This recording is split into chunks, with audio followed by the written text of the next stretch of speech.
Got it. Because I am a creeper and I like recording shit. All right. Going live now. From the greatest minds from around the world, this is the Nerds That Know. Stash here, along with my wonderful plethora of beautiful, wonderful hosts. Oh, and look who suddenly came back. Hello, Fox. Hi. Stash is being awfully nice this evening. I'm scared. I'm tired. Ah, this explains it. And existentially exhausted with life and living. But Yeah, you know what? The toast I don't to care that. because there's cool nerd shit to talk about. Yeah, I don't know what's been in the air lately, but like everyone I know has been having a tough time, myself included. It's the heat, man. 100 fucking degrees will take it out of anyone. We need that heat here in Colorado to break and break now. It's been nice today. Yeah. Today's been the first nice day in a week and 2 weeks though. Yeah, I actually I slept with my window open last night. It was so good. So good. Yes. All right. Well, introduce yourself, my minions. Oh, you did not call us minions. I certainly did. And I rescind nothing. Well, nobody's going to introduce themselves because there's no minions here. Oh, that's not what I've heard. Clearly, the not amazing what's on people display. who are not Stash, because he is not one of the amazing people, please say hi. Hi, Fox here. Thank you. And it's Bobby giving Stash much shit because that's what big sisters do. It's true. And as for Smurf, we murdered him and buried him in a field of garbage because that's where he belongs. That's not true at all. That is not true at all. We ate him. God, stop telling lies. In fairness, what'd you do after we did do both because there was only so much that could fit inside of our bellies. It's going to be really weird if Smurf suddenly disappears under mysterious circumstances. I was going to say it's going to be really weird when he gets on to edit this. For when we post the audio recording. Hey, Dre, thanks for joining us tonight. It will be very strange. But you know what? He deserves it because he's not here. Yeah. But exciting. The last time we said he was living in a cave, he came back very upset. So it's not my fault. It's true. Hey, you know what? The truth hurts. It does. And it hurts, Smurf a lot more than the rest of us. Well, we have maybe he's into that. Exciting things that have happened in the nerd community lately. What do we want to start with? Do we want to start with the fun one? Let's start with the fun one. Rick and Morty season 5's premiere. Nobody has any say. Stash is just gonna take control. I was gonna be like, let's start with Loki. No, okay, Rick and Morty. That's what he does. Rick and Morty it is.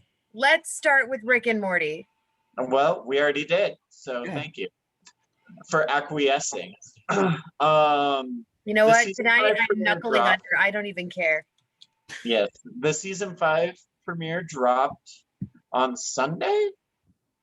Was it Sunday? Technically this morning. Oh. Technically. It was super late.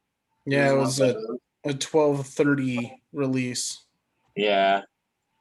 It's like it dropped, and I have to say I watched it when I got home from work today on YouTube of all places, but yeah, they did a drop when it premiered, I guess at the same time when it premiered on Cartoon Network, Adult Swim's, same time they dropped it on YouTube.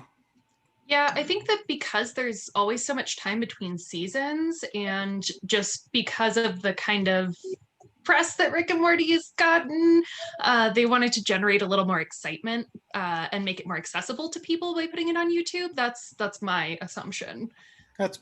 I would hope so. I wonder if this is something they're going to continue for the remainder of this season.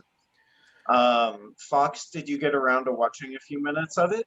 I saw the first 7 minutes and 19 seconds before we started recording. Hey, that is over a third. Yeah. It's definitely, it's just a return to form. It's very much the same, which isn't it's not a bad thing. It's not a bad thing. Oh, it is more Rick and Morty. And it continues in that direction as you continue watching. And it definitely does. And it's interesting because it's poking fun at itself. Oh, like Rick and Morty a lot more than usual. Like they're definitely poking fun at that. Yeah, it's not necessarily sci-fi tropes. Oh, and it's just, not just poking the bear, it's punching the bear at this point when it's making fun of itself. Yeah. And it goes in on its own everything during this episode, its own storyline, its own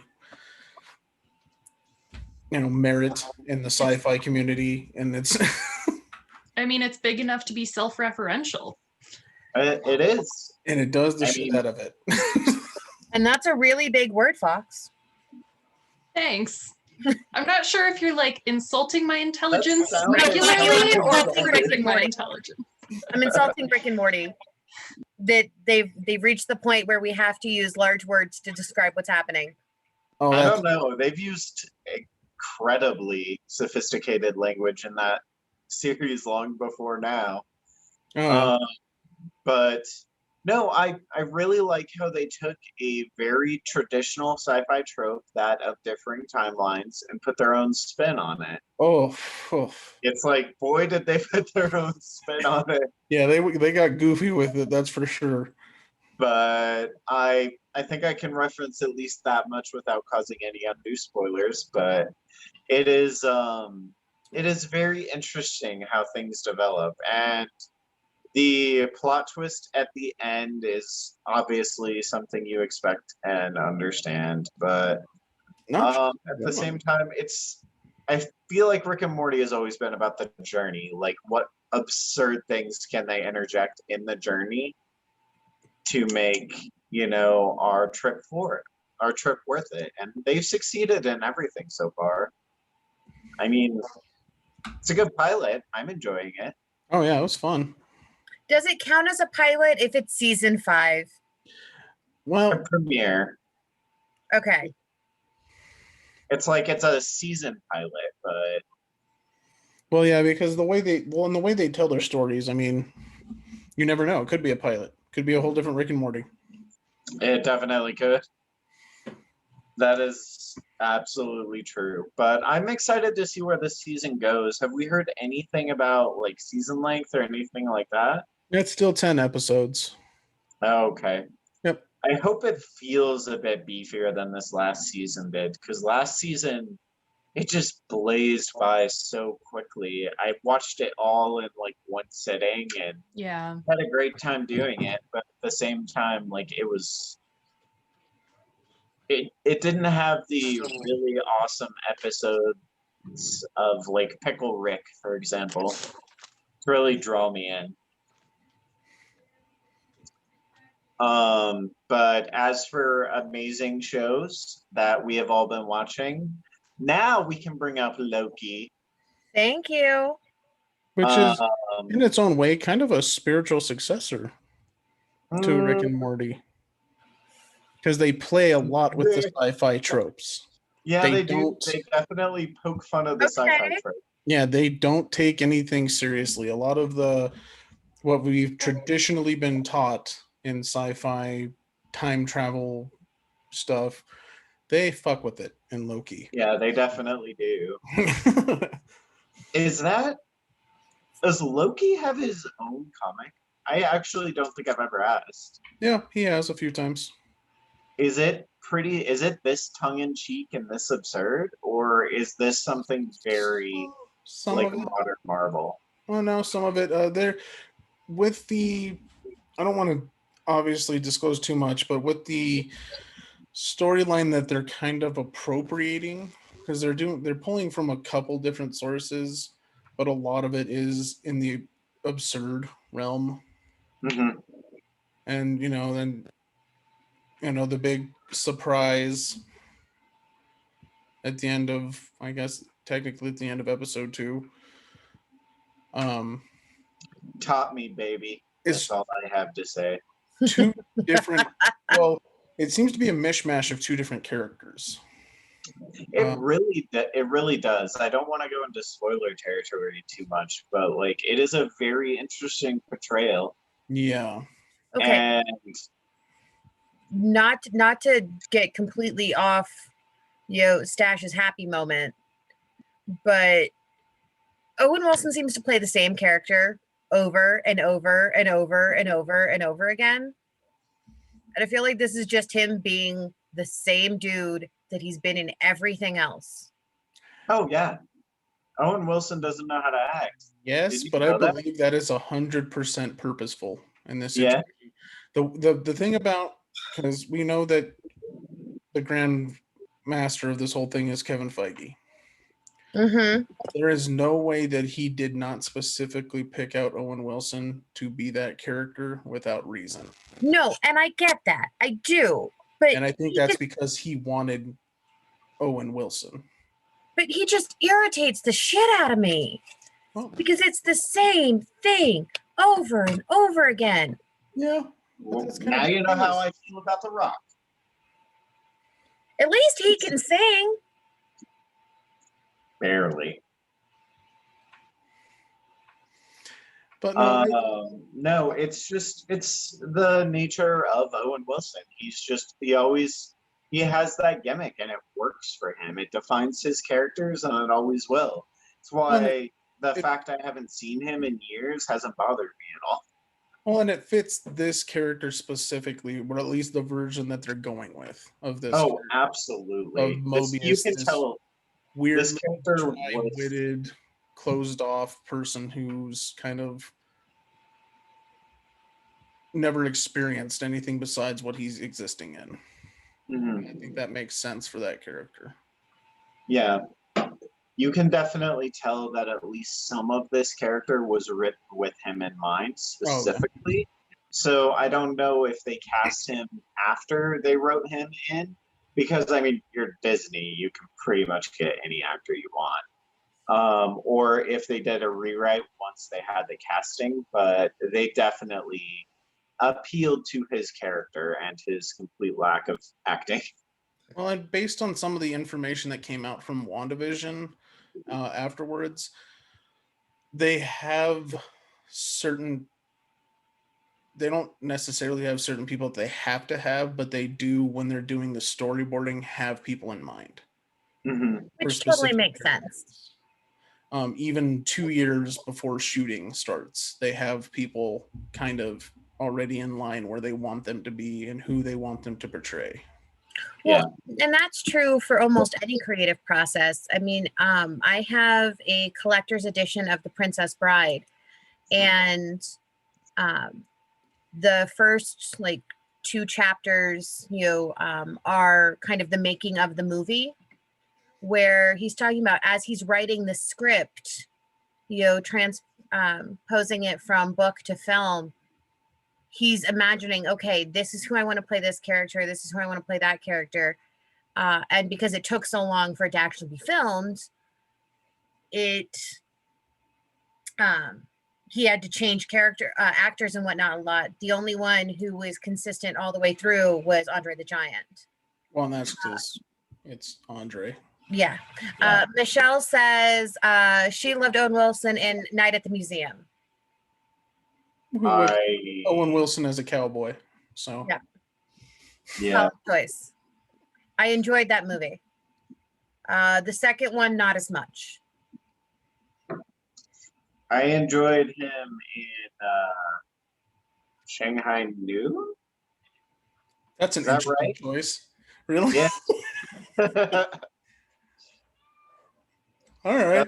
That's what came to mind when I was thinking of movies I enjoyed him in. But again, he played exactly the same character he is now. Fox, have you watched any of this as of yet, or not quite yet? Well, Fox, are you with us? And Michelle says yes, Shanghai Noon, good one for him as well. Yes. See, I'm not crazy. So Fox, do you have any thoughts on Owen Wilson and or Loki? Good.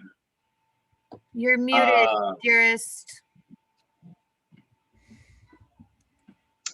But no, anything besides your criticism of Owen Wilson's acting? It's distracting, but other than that, so far so good.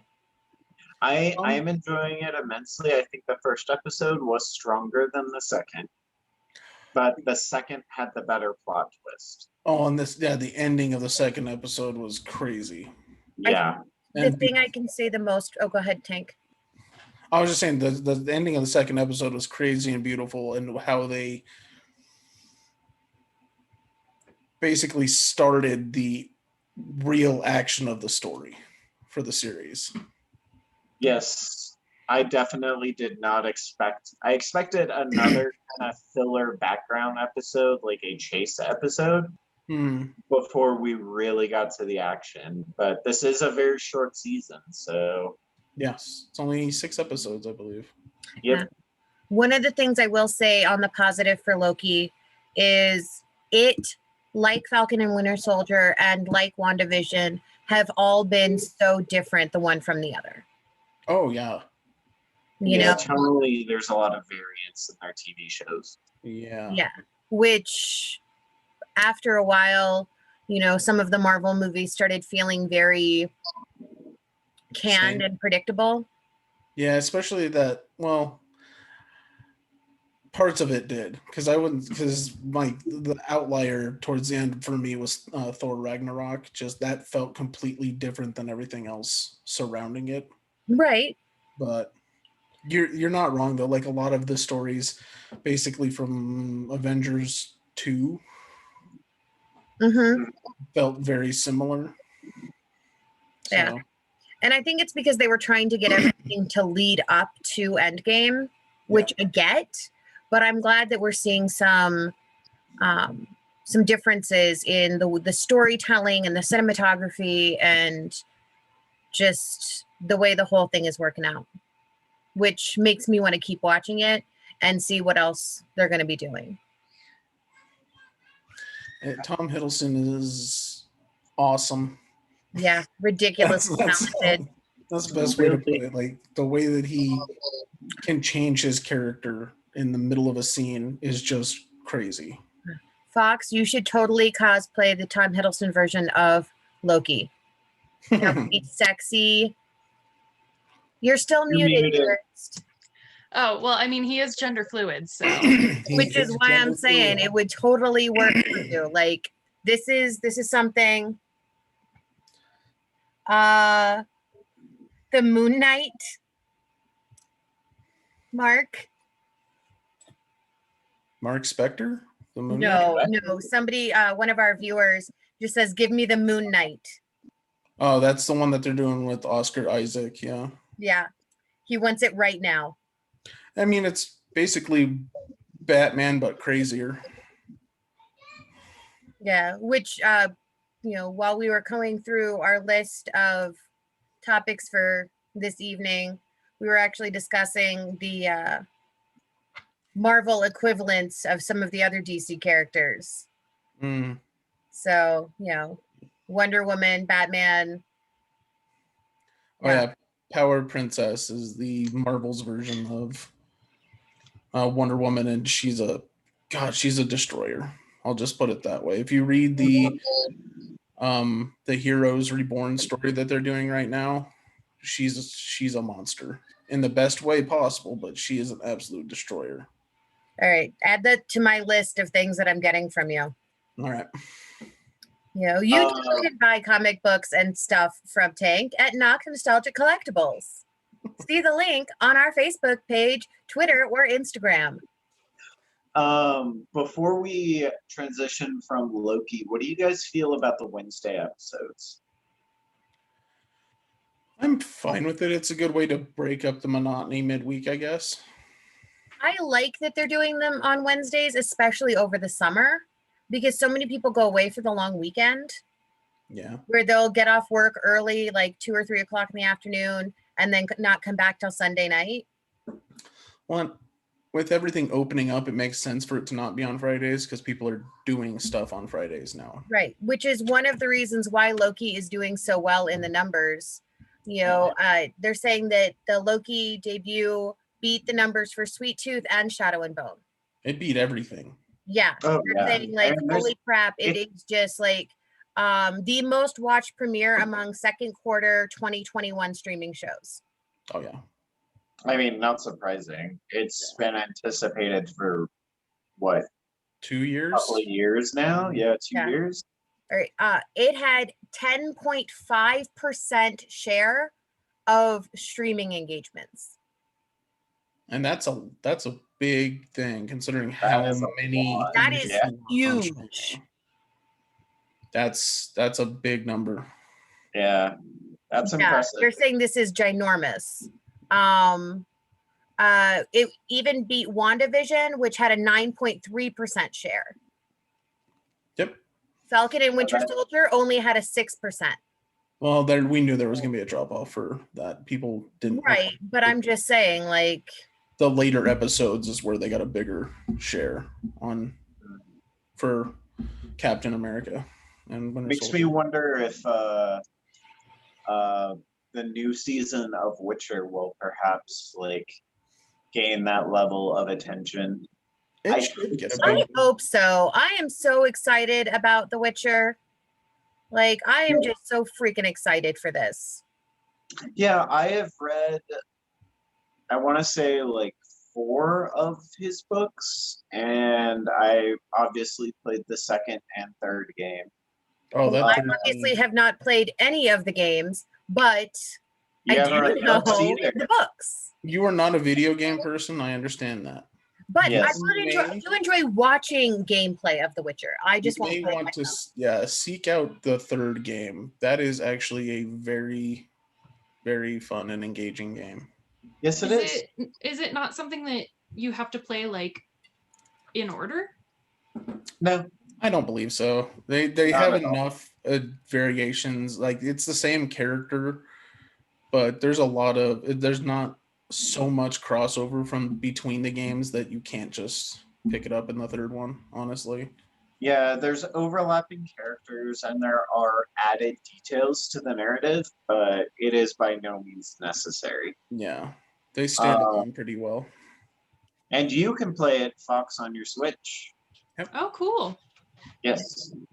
It is, they dropped it a couple years ago, last year, I think it was some time ago. last year is when they Yeah. did The Witcher 3 first. And for those who are interested in the books, they are available in ebook, audiobook, as well as the physical copies all over the place now.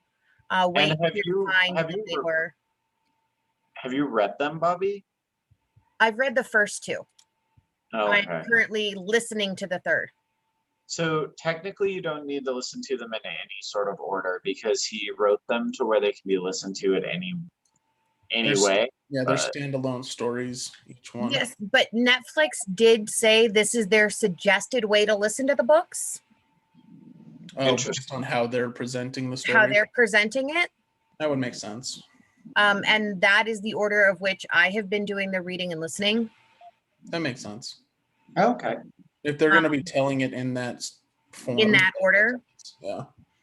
So also, Netflix has confirmed that we will see season 2 of The Witcher this year. They have not given us a set date, but they've The said final fourth quarter. quarter. Yeah, we know fourth quarter. October to December sometime. Which, I mean, makes sense placement wise. I hope they pick a time that, doesn't clash with a bunch of other things because Well, and I- that's hard though. October through December, it basically clashes with everything. yeah, it's big video game time. It's big TV series release times. I mean, Holidays. movies are going to be picking up. It's like, Yeah, I feel like November would probably be better than October, but Slightly, yeah. I agree. I feel like December would probably be good, but you want to get that big bump. on You have to the do it original early December, though. Well, and December's not bad because there is usually a couple movies that come out, but December's primarily a dead zone for movies. Yeah, games on the other hand. Yeah. Yeah, because you want to get those out in time for Christmas. Yeah. Make all the parents buy them. Yeah. But I am very excited to see this next season. I'm excited to see if we have another bathtub scene, which I imagine we probably will. God, I I'm hope really so. hoping. Yes. I'm really hoping the sex on the unicorn scene that happens as an Easter egg in the game is something that we see in the TV series, because that is something I would also enjoy seeing. All the fan service, just nothing but fan service. Of course. I wouldn't rely on that. John Hamm notoriously does not like people talking about his hog. So Yeah. as well endowed as he is, he does not like it when people talk about him. Well, there are still things that a woman wants, you know, and by God, I hope we get at least some of them. Oh, I'm sure he's going to be wearing the tightest leather imaginable, but Yeah, I wouldn't count on I any. prefer him semi-nude, if not all the way nude. I wouldn't count on any like Skarsgård type of situations where you can actually see it. Well, Oh, no, it's all going to be that implied, you know, he may or Yeah. may not look like a Ken doll in the front. Well, if you've ever seen him in slacks, you know he does not look like a Ken doll. No. Ooh, I gotta look this up. He looks like he's trying to, steal a squash. Michelle asks, is the unicorn scene in The Witcher as good as the unicorn biting off the nipple scene in Legends of Tomorrow?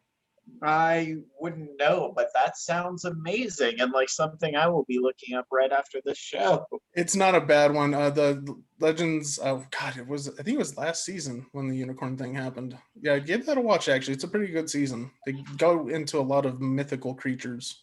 Tank can My, give us a hint on that. Yeah. Yeah, my really good friend has been trying to get me to watch it, and I'm just like, I started the first episode and I was like, this sucks.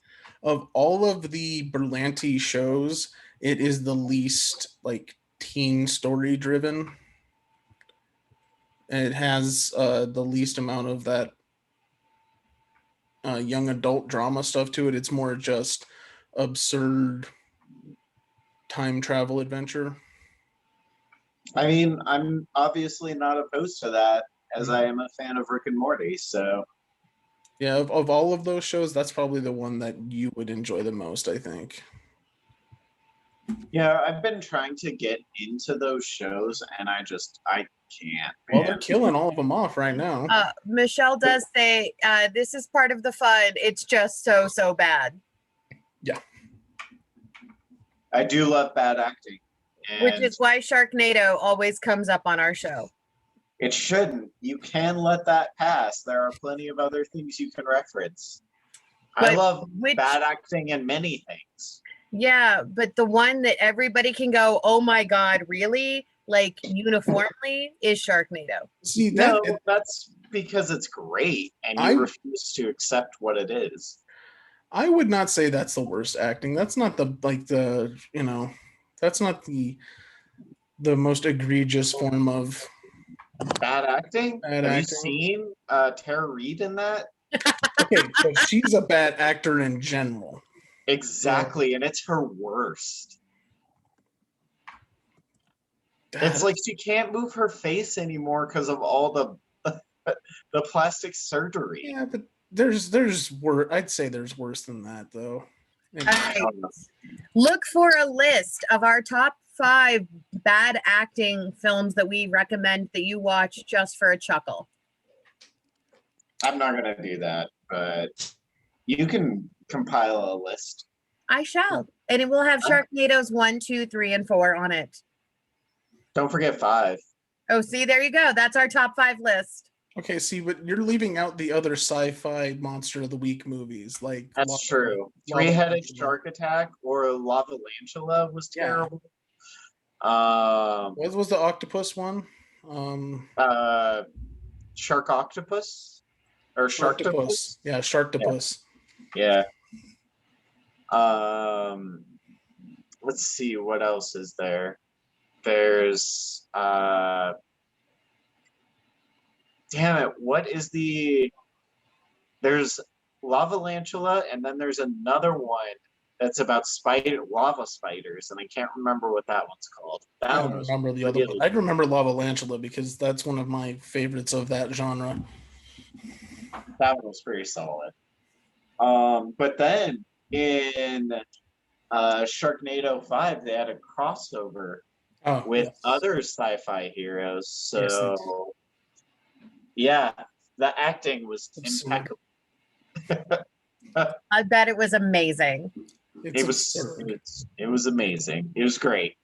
But yes, what else do we want to talk about, Bobby? Let's talk about Scream.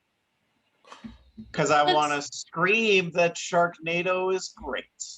Don't you like how I ask you and then completely ignore what you're going to say in favor of what comes to mind? Isn't that nice? So Scream 5, Taylor Lautner returns. And it is entirely done shooting? Yeah, it's already done. It is officially locked already. Real quick before we get too far off topic, one of our fabulous and incredibly sexy viewers does say the Seven Brothers Meet Dracula is also pretty bad and worth a laugh. Oh, that's Morgana. Didn't I already say that? No, you just said a incredibly sexy viewer. That's the joke. Yes. But that is a terrible movie. It is quite amusing. And it's free on YouTube. All right. So Scream 5. What do we think? Scream 5. Yes. Taylor Lautner is back. You know, in movies. A lot of the original cast is back. Most of the original cast is back, yes. Yeah, so all we really know right now is that it is not going to be a full reboot, and they have actually they have multiple versions of the script, so that way nothing can be leaked yet, and to help prevent spoilers. Well, and this is it's not Wes Craven this time. It's Tyler Gillett seems to be the main director. I don't know that name. Is he famous for anything? Not super famous. Him and it's Matt something. They've done like I don't know. Let's see. Matt Bettinelli open. That's him. That's Matt Bettinelli. They do a lot of. They did Ready or Not. Yeah, a horror comedy, kind of both. So it does make you wonder if this is going to be a traditional slasher flick or if it's going to be pushed into the void of spoof stuff. I hope that's not going to happen, to be honest. I mean, it'd be nice if they actually did a serious attempt at making a scary Scream, because the first one was so much fun, honestly. I enjoyed that. Well, so funny story, and also this will age me. The first Scream, when it came out on Blockbuster, my parents were watching it, and I snuck up behind the couch when I was supposed to be in bed and watched the movie through the couch, and it gave me nightmares for a week. Awesome. Yep. So I am very fond of the Scream movies, and even if they aren't scary, like I have that association with them, and I would love to see like my nightmares that I had, actually, be based on something rational instead of, the fear of being caught while my parents were watching a movie and I was supposed to be in bed. Well, I never really saw them as super scary, but I guess by the time the first one came out, I was 10. So, Hmm.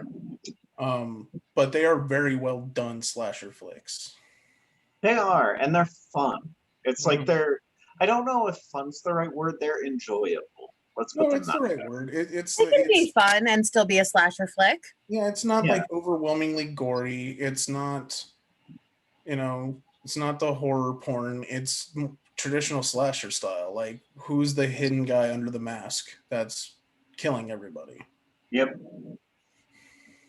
Yeah, I've always It's, been more of a fan of that mind fuck than like the jump scares. mhm. And it definitely obliges you in that regard. In some ways, yeah. I I don't know. I'm curious, and I'm also very curious why they have filming completely done and they're not releasing it. Well, they've made a deal with Paramount for everything. And let's see. It might just be Which, Paramount holding it. Yeah, yeah, so that's what it looks like to me. So because they partnered with Paramount Pictures to distribute the movie. Which means they have all rights of release. Right. yeah, And then we will expect to see it on Paramount Plus. They're saying within 2 months of it hitting theaters. Well, and it's coming out. It's the first week of the next year, isn't it? Like first week of January. I believe that's right. Let me see if I Yeah. can confirm that I date. know it's early next year. Mm-hmm. So it's actually not a huge gap. I mean, that's only what, 6 months? Yeah. But like horror movies tend to be pretty low budget, so you try and get them out pretty quickly. Unless you're Well- talking about your huge ones like Saw or something like that. I Well, can't envision Scream 5 having a massive budget, so they probably want to recuperate that as quickly as possible. Well, they're looking at release date is set for January 14th of 22. oh, there you go. Second week of January. Yeah. But they're saying that Scream is one of the most successful franchises in horror history. Oh yeah. And so because of that, I think they just want to wait and deal with it next year. Well, and they probably had the thought of potentially doing it late summer or, in the middle of the fall or something like that. But the return to box office is still kind of growing right now. And them trying to dump a movie in October when there's going to be, Marvel and stuff like that at the Yeah. same time, it'd I be know. better off Like, for them to dump early New Year.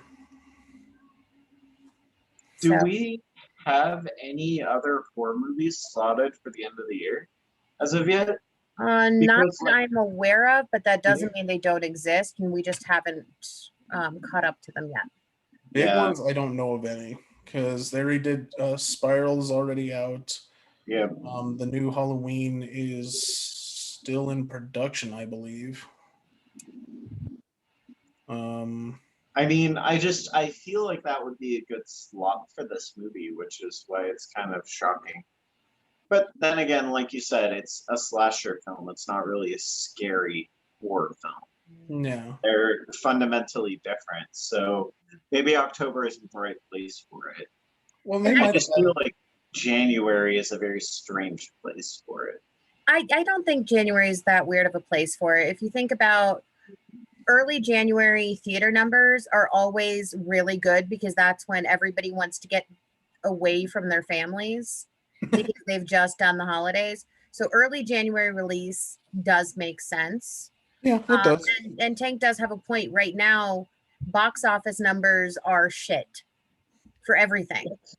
Yeah, they're not. Just now getting back in. And Yeah. if they do want to do anything with this film, saving it for release for after box office and actual physical in theaters doesn't completely suck ass, it makes sense. Yeah. And it gives us 6 more months to be, dealing with the whole COVID situation.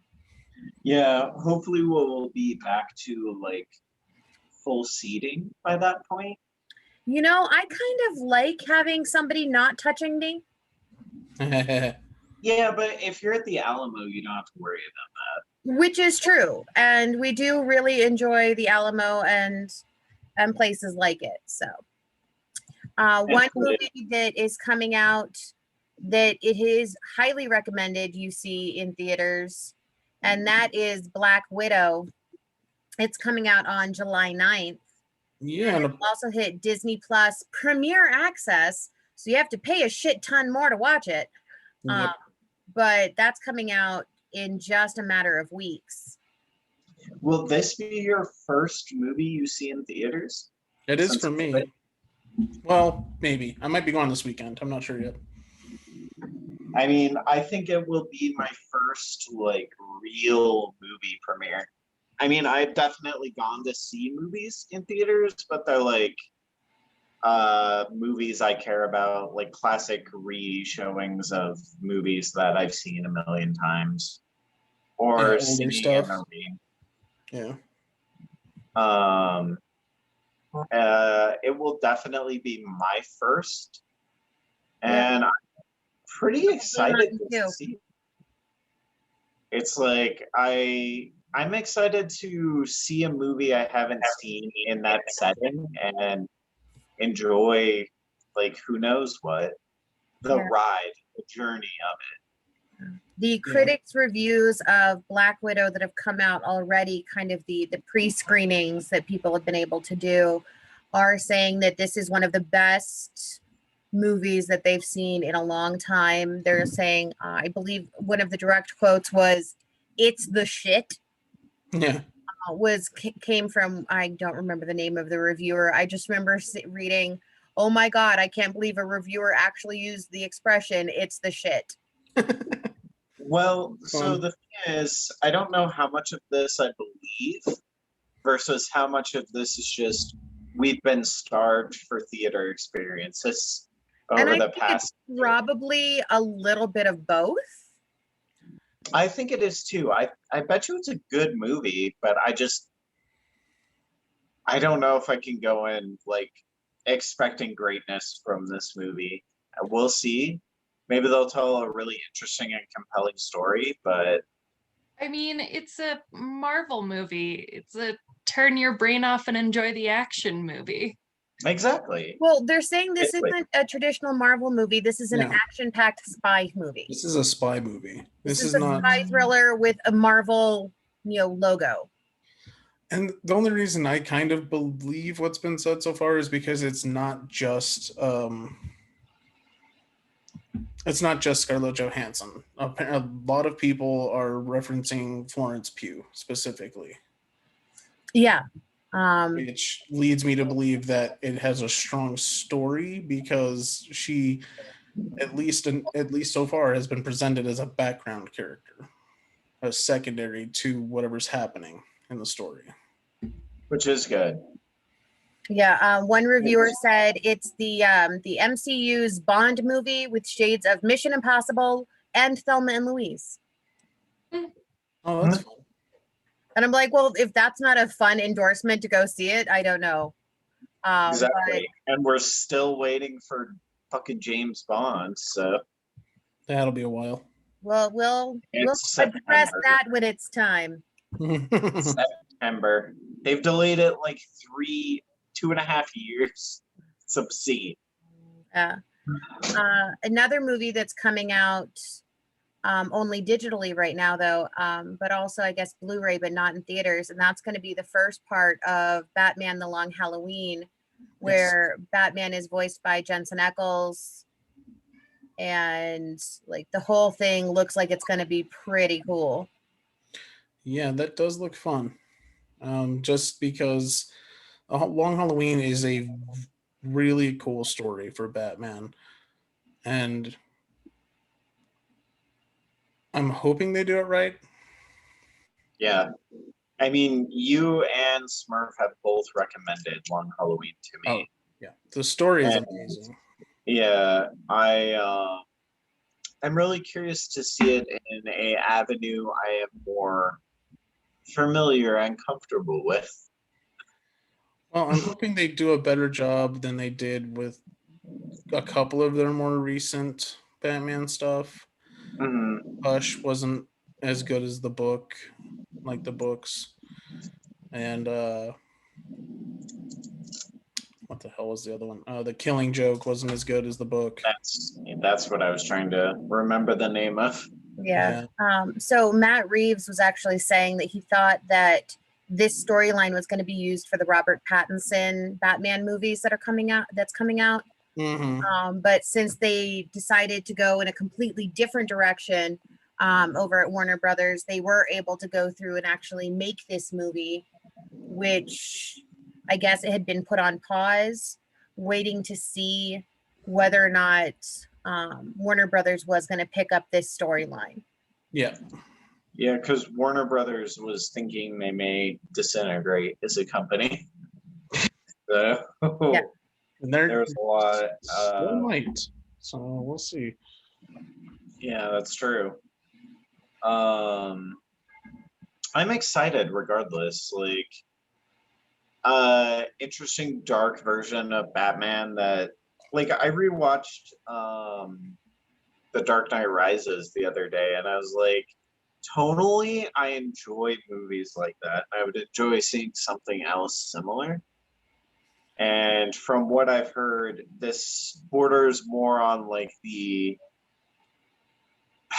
satirical side of like that darkness, but still. I don't know if satirical is the right word. Yeah, I was kind of trying to leans think of the into right word. darkness. Satirical is the best one I could come up with.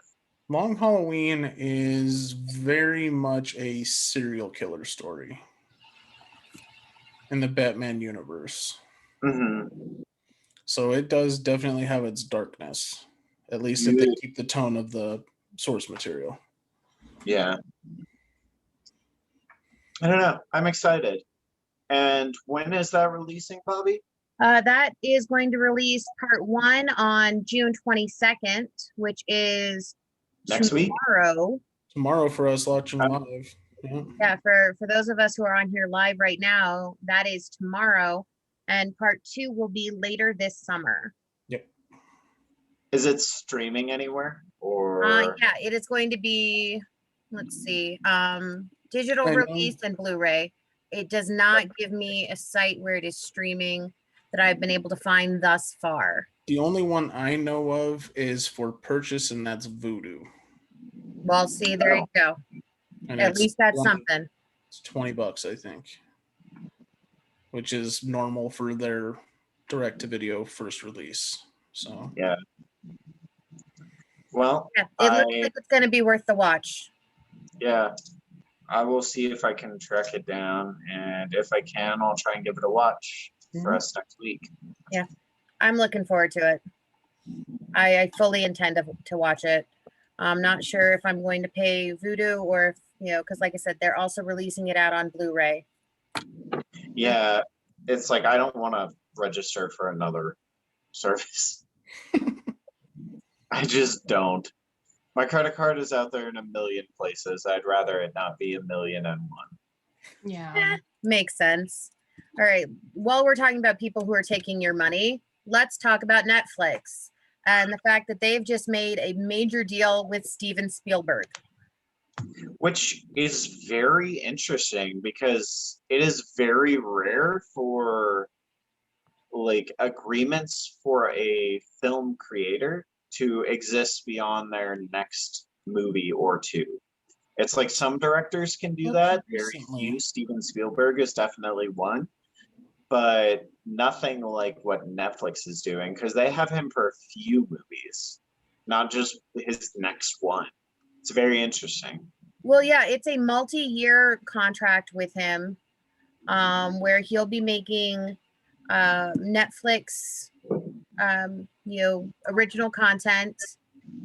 This does not impact his agreement at all with Universal, but they are fully planning on holding on to that #1 spot that they have as a streaming service, and they don't want to give Disney or Amazon or HBO Max or any of those other streaming services, Hulu, Paramount Plus, the Peacock, whatever, any chance to to horn in on their numbers.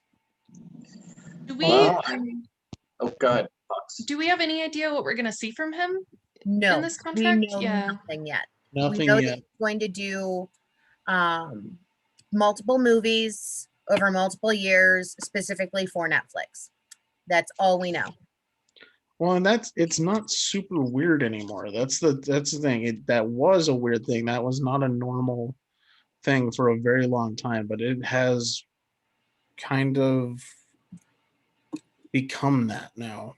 There's a lot of people who signed exclusivity deals. I know Peter Berg has one with them. David E. Talbert has one with them. Well, and this contract isn't just with Spielberg himself, it's with his entire company. Yeah, it's with Amblin. Yeah, it's Yeah. with Amblin Pictures. Oh, interesting.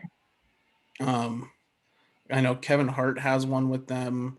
I think we're coming up on the end of Adam Sandler's exclusive contract with Netflix. I think he's almost done with his. David Fincher has one with them. Like there's actually that's becoming a norm for other streaming companies to just pick a talent and say, bring everything you have to us for a while. Like even Mark Miller with all of his superhero shows. There's a reason that they're all on Netflix. He has a contract with them to produce those stories for them. So like that is becoming a norm right now. Actually, it's a lot of people are making a giant pile of money off of it too. Yeah. Well, and Netflix is the place to go for it. I mean, honestly, they're saying that most popular streaming service right now around the globe with over 200 million members. Oh yeah. You know, and that's just paying members. That's not counting all of the, family shares that we all do. Yes. That's interesting. Honestly, I expected their numbers to be a little higher than that, but that's still an incredible amount of money per year. Well, you have to think that you can have up to 7 profiles or something, 6 profiles on your Netflix account. Yeah. And you can have 3 or 4 simultaneously streaming. Something like that, yeah. Yeah, but if you just go with how many profiles there are allowed and you multiply that 200 million by, let's say 4, to go how many actual users there are. Well, I'm trying to think. Yeah, but I was expecting them to around the 750. Well, like I said, if you multiply it by the number of profiles and stuff, you're looking at over 800 million. Yeah, it would be hard for someone to get that high of a mark, even if you look at like cable numbers and stuff like that. They're approaching those levels. Are they? Yeah. I guess I didn't realize. Yeah, 250 million is a lot of concurrent subscribers. 105 million. Yeah, whatever. Yes. That is a huge amount of concurrent subscribers. That's, I think, triple their nearest competitor right now. Yeah. Yeah. But they're saying that, they're not worried about any of their rivals, for lack of a better term. No. But they're also keeping their foot on the gas. Yeah, they honestly have no reason to fear anybody right now. Like it would be difficult for anyone to catch them as long as they are still making content, and that's why they're signing these agreements. Yeah, that's why they signed the Benioff and Weiss a couple years ago, right after they finished Game of Thrones. They signed them to like a $250 million deal. Yeah, and the other things like Netflix original content that we're getting, not just because they've signed all these deals with producers or production companies, but also that they've signed with other IP. Yeah, they did that deal with Sony for the Spider-Man first runs. I mean, or look at, we're coming up on season 3 of Umbrella Academy. Oh yeah, that looks really cool too. So, I mean, they're just Netflix is, trying to get their little grubby fingers into as much as they possibly can. Yeah, that's the way. That's Which, why I mean, it's worked for them so far. So I say Absolutely.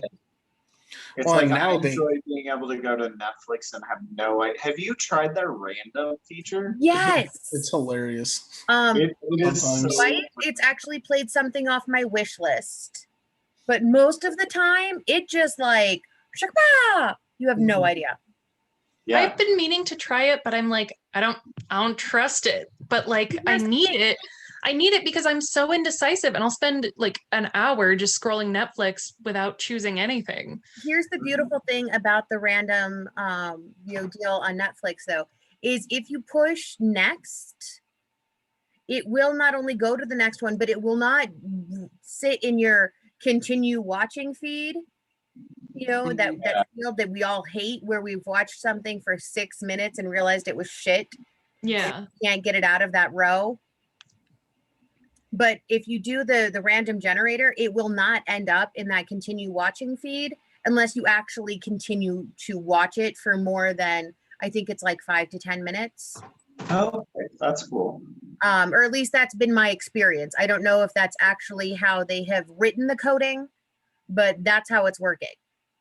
Oh yeah, It makes sense.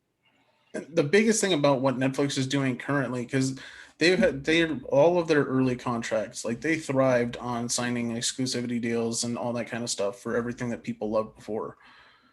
But the biggest thing they've done, especially in the last 3 to 5 years, as they have become such a large content producer that they own everything now.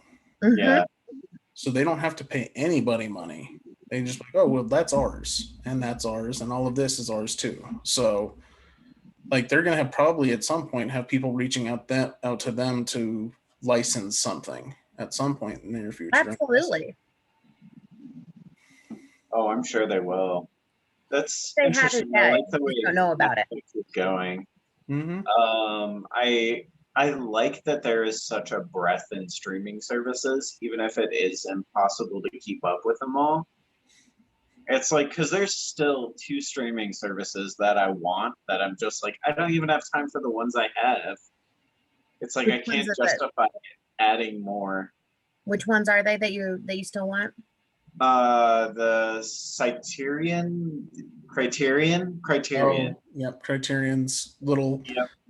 And the other one is like this weird one my friend told me about. I can't think of the name of right now, but it said it has some really cool programming on it. Pornhub. I don't think you need a membership for that, but thank you. Well, you That's how do you need get a membership for petfet.com. Yes. That's how you get the special content. This Yes. is true. But as for Netflix and streaming and the potential addition of new actors to Umbrella, as we're speaking of, Yeah. there's been a lot of changes in streaming lately, and I'm excited to see where things go. Yeah. Well, over at on the Umbrella Academy front, we do have the look at the Sparrow Academy now.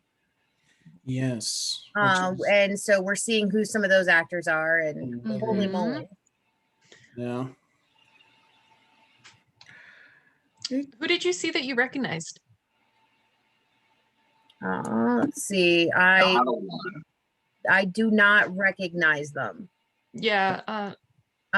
Some of them are Netflix actors, like Stash was just saying.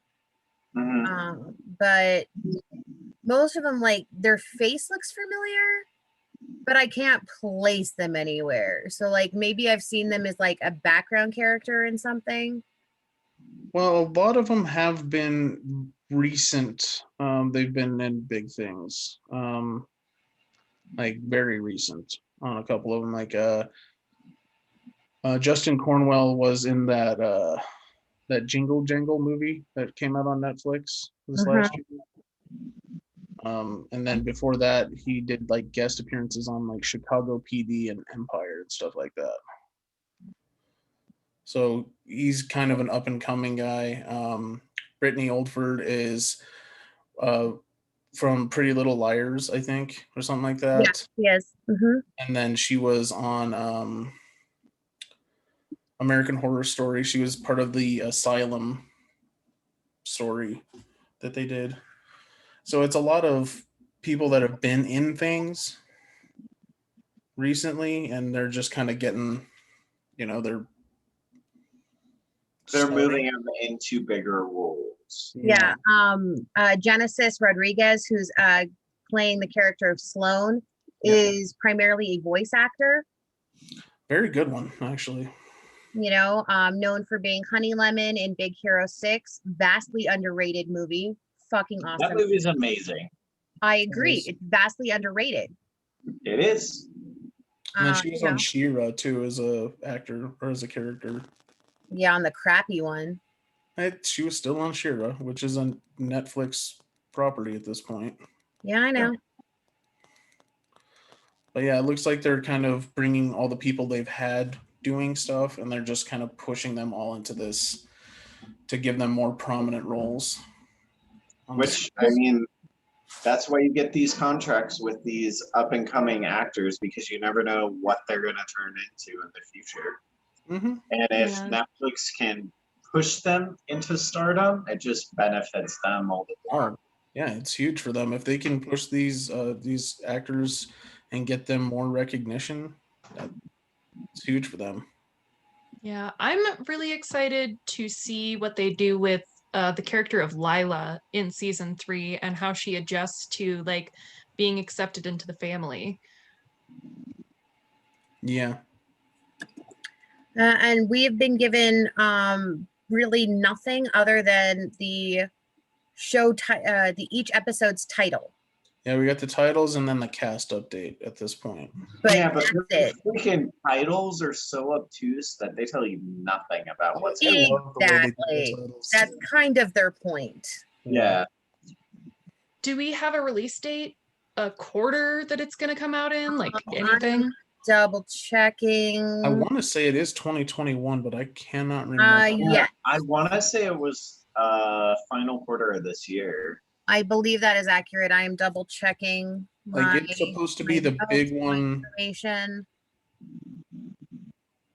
Yeah, I think it's the big fall series for Netflix. Because they're that's what it looks like to me as well. So what was it? Here, let me just. I'm looking right now to see if I can find it. Cool. Well, I am just champing at the bit for more Umbrella Academy. Oh no, I don't agree. see a release date still. Yeah, I do believe it is supposed to be third or fourth quarter this year. Well, and they're having this year is going to be huge for them. The end of this year and the beginning of next year, because they're going to have Stranger Things is finally coming back, Umbrella Academy, Witcher. It's going to be a good year for Netflix subscribers. Yeah, Last Kingdom, the final season of that comes out. Kaminsky Method's coming out again, season 3. Yeah, they're going to have a big one.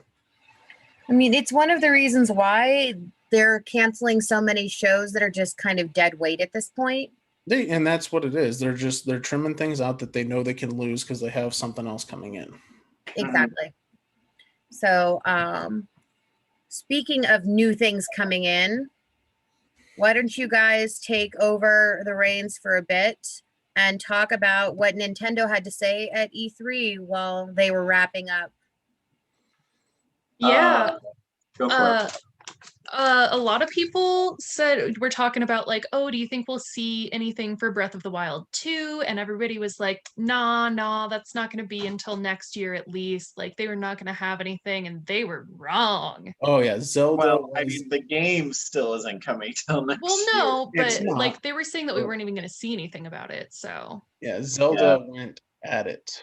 Yeah. Yeah, Zelda had its own section in the conference. I was very impressed with the what the hell is it called? Their weird little portable system. Oh, the new Oh. Game & Watch. Yeah, they're doing Yes, the Game thank & you. Watch for Thank the you. first 3 Zelda games. Yep. It includes Legend of Zelda, Zelda 2, The Adventure of Link, Legend of Zelda Link's Awakening, Vermin Link version, Yep.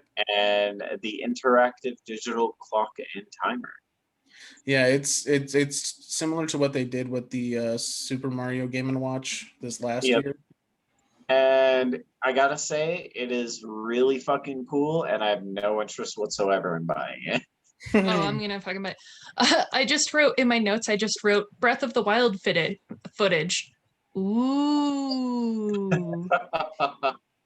Yeah, I mean, it does look good, and I do like that there were a lot of rumors that Breath of the Wild 2 was going to go underground and be like a very dungeon-based version of the Breath of the Wild 1 map, and And they it looked couldn't like, have been more wrong. yeah, yeah, it was literally the inverse. yeah, they went crazy. But it looks really cool. I mean, it looks as good as it can look on a Switch. It's like I'm really impressed with what they've done with that system, but I really hope we get our Switch Pro when those games come out, because I Potentially. bet you they're going to need it. They're probably going to run terrible on an original Switch. Well, and then they followed and they did the Skyward Sword. Skyward Yes. Sword is coming to the Switch. Yep. Yep, they're upresing. They're doing. Hang on, I have it all listed right here. Which that The was DLC very cool. for Hyrule. Yep, Hyrule Warriors is getting a DLC expansion. Y'all want to know? Y'all want to know some silly shit that I'm excited about from the Nintendo showcase?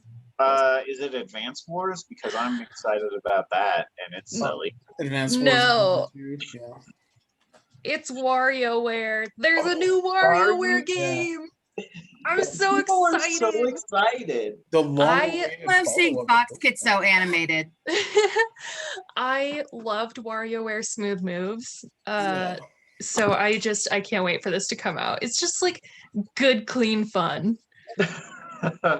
Like Animal Crossing. No, more fun. Yeah, more fun Oh, than Animal more Crossing. fun. Yeah. Not as much, choice paralysis. Not as much work. It's just it's a series of micro games, like Yeah. mini games, but micro games, where it just utilizes the motion control functionality of the system to do like the silliest shit. Like in the old one, you would like pluck nose hairs or like slash things up with a samurai sword or Yeah, like the toothpaste tube in the demo, I was like, that's so weird. yeah, it's really fucking weird and I love it. WarioWare tends to be a little bit off the beaten path. Yeah, God bless the Japanese. Well, I mean, to tie with that, they're also doing a new Mario Party, which Yes. is very similar. Yeah, they're doing updated versions of classic maps like Peach's birthday cake. Yep. Oh, Yeah. it's gonna be so fun. 5 it looks- classic boards. What was that? It has 5 classic boards that they're upscaling and bringing forward. Well, they're giving it the Mario Kart treatment essentially when they They did are. the Mario Kart Ultimate or whatever it was. Yeah, Mario Kart 8 Deluxe. Yeah. But like it looks really good. Like honestly, this press conference was quite impressive. It had a lot of content. It was delivered in the right way. It was just game after game after game after game with the snapping sound as a transition point, which I thought was pretty amusing. Yeah. The Metroid, the new Metroid game looks amazing. Yeah. Yeah, I'm glad they're bringing Metroid 4. they're bringing it back to 2D. Yep. I know. It looks really, really good. Yeah, and how they called it Metroid, what is it? Metroid Doom? Metroid Dread. Dread, yeah, because they've got the robots that like chase you, and I was watching the gameplay and it was making my stomach tight as the girl who was playing it was like trying to run away from the robot. It reminded me a lot of like the traditional Castlevania games, the way that they did it, and I was like, "That's kind of cool. That's a cool approach." Yeah, it looks Kinda really Get it good. back to its roots. Yeah, Like I'm not a huge Metroid plant fan, but like this one actually intrigues me. I mean, I can't play it because I don't have Switch, but I can look at it and admire it from a distance. You can watch Pop play it. That's true, I could. As for other Nintendo big things, we had Life is Strange is coming. Yeah, they're and the doing. We covered Unreal that on. Life is Strange. I thought that was Microsoft.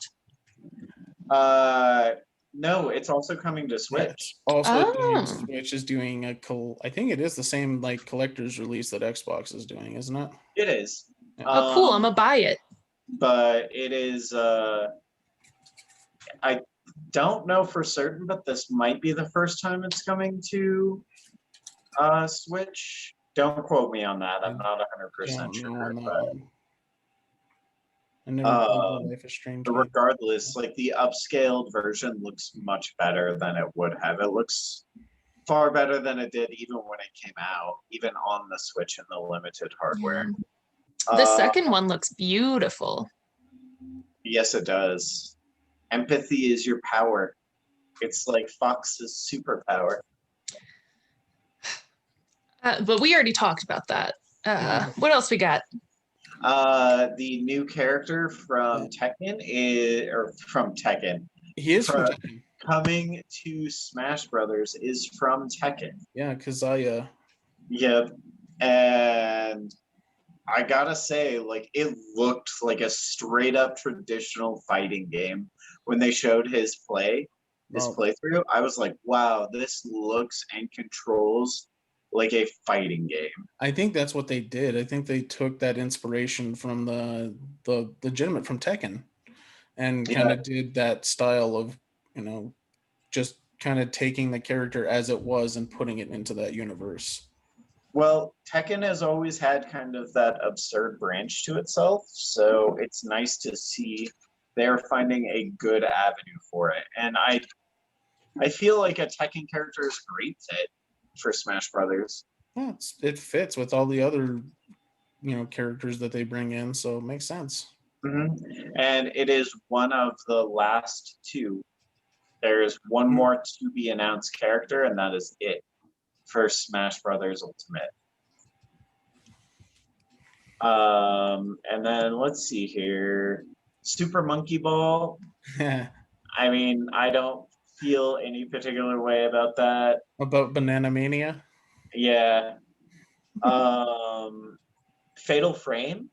Like that game was super cool, and like spoopy games on the Switch, like a handheld when you're like in your room in bed in the dark, I imagine would be an amazing experience. Fatal Frame is a spoopy game, and I'm excited for this one. I will not be playing it, but I would love to watch someone else play it. You don't want to? I don't have the nerves for that kind of thing. Sure you do. You're a big brave fox. I am baby. I know. I mean, but you did watch Bly Manor. That's more drama than it is spoopy. That's true. But you did watch The House on Haunted Hill, and that was yeah. I think Haunting of Hill House was spoopier than Bly Manor, but it was pretty spoopy in parts. But anyway, we're getting off subject. We are. Let's see. No more Heroes 3 coming out in August. Which we already knew about that, but it's kind of still. It is. It's always nice to see again and another like clip of it. That was one of my favorite games on the original Wii system, actually. Yeah, it was fun. Oh, Cruise and Blast. I know it's not a game that a lot of people have heard of or really care about, but like good racing games that aren't Mario Kart Well, kind of nice to have on another system. And like it's a recognizable IP because it's cruising, which everyone saw in arcades, for 20 years. It's true. I used to play it all the time whenever we went to Red Robin.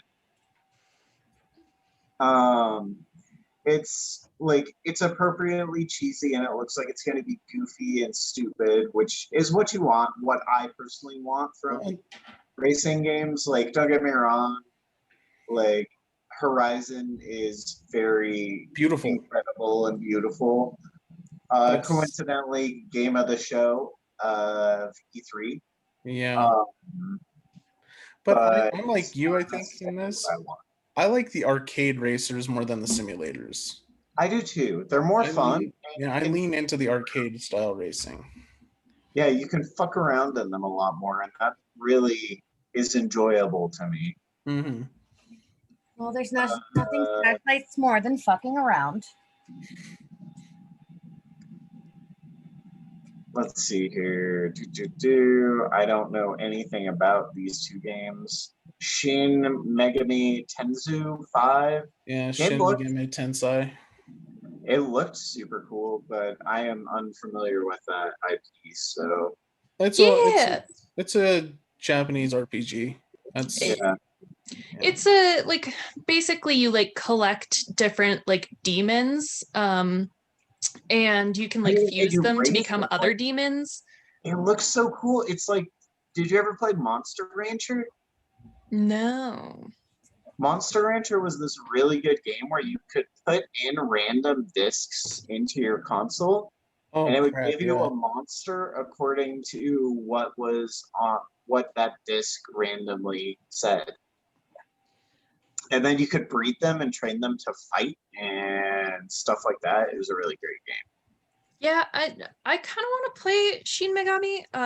I haven't played any of the series before, but I knew someone who was really into it and it looked cool.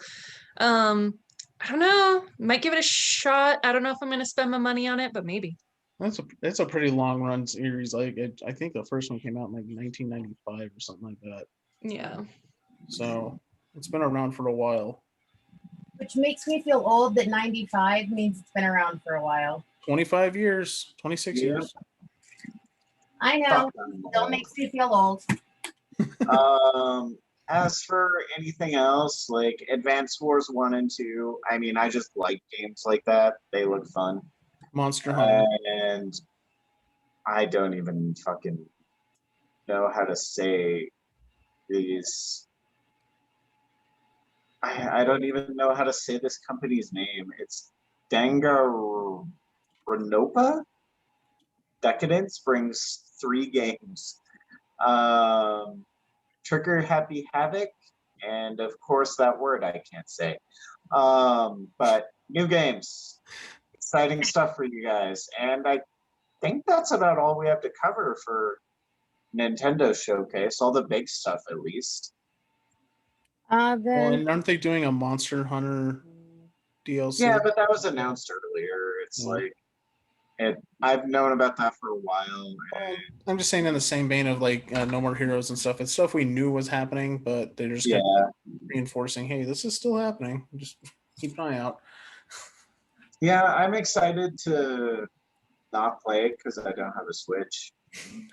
Excited to not play it. But I'm excited to hear about it from my friends who have Switches and who will be playing it.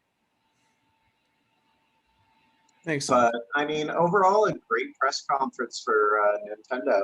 Oh, they did a hell of a job. They did what they needed to, and they reaffirmed there are actually games coming out for the Switch, which everyone was wondering, considering we haven't had a good press conference from Nintendo. Well, and they brought out one of their biggest guns with Zelda, so they don't have much Mario stuff because the only thing they've talked about with Mario is the Rabbids thing. And the golf, Mario Golf, but it's a lot of retread stuff in that one. With Zelda, they kind of like, we got stuff. Don't worry about it. Keep your Switch. Yep. Sell it for $200. I'm not like a sports game kind of person, but Mario Golf seems kind of fun. Have you ever played Mario Golf is super fun. Dude, golf is a contact sport, and I will not play it even if it's digital. Well, like they have like cityscapes that you can play in, and you like race to the ball. Like that just seems so fun. I would legitimately, even if you're not a sports fan, I would legitimately recommend a lot of the Mario sports titles. Like Mhm. Mario Tennis is really fun. Mario Golf is really fun. They're very arcadey versions of those sports, so it's not taken too seriously. It's not a simulation thing. It's here's Mario and his friends. Go fuck around in these weird atmospheres. Yeah. which is Yeah. fun. So Mark says he misses Mario Baseball. everyone misses Mario Baseball. I don't know if we'll see Mario Baseball back. It'll eventually happen. It might be a while. I mean, still. eventually, because Nintendo brings back everything, but I think we still got quite a bit of time before we need to worry about Mario Baseball. I would assume so, but I'm assuming at some point in the next probably 5 years we get a Ooh, Mario Super All Star Baseball of some kind, probably. yeah. Uh, I mean, Mark says it was great, and Waluigi had the knuckleball. So if anybody out there has a copy of this, yeah. Not hard to find those, honestly. yeah. Well, do we have anything else we wish to discuss this evening? No, I believe that we have wrapped our full agenda up in under 90 minutes. So huzzah to us. Oh, look at us. We're big boys. Golf claps. Golf And claps. girl. Big boys and girl. Okay. Well, Pretty here, sure my round of mic is- applause. All right. So that is it for this week. We will be back with a whole set of new interesting topics for us to discuss. And moving forward, you can expect to see a random segment popping up on our channel just whenever we run out of time, called From the Cutting Room Floor. That will be anything that we do not have time to address off of our agenda for any given week. So that will not be consistently posted. That'll only be when we run out of time. But this week we did well. Yes, we did. So go out, and if you are in Colorado, please stay cool. If you're anywhere else where this heat is fucking terrible, also enjoy air conditioning, carry a fan, walk with a big stick. And we will see you next week.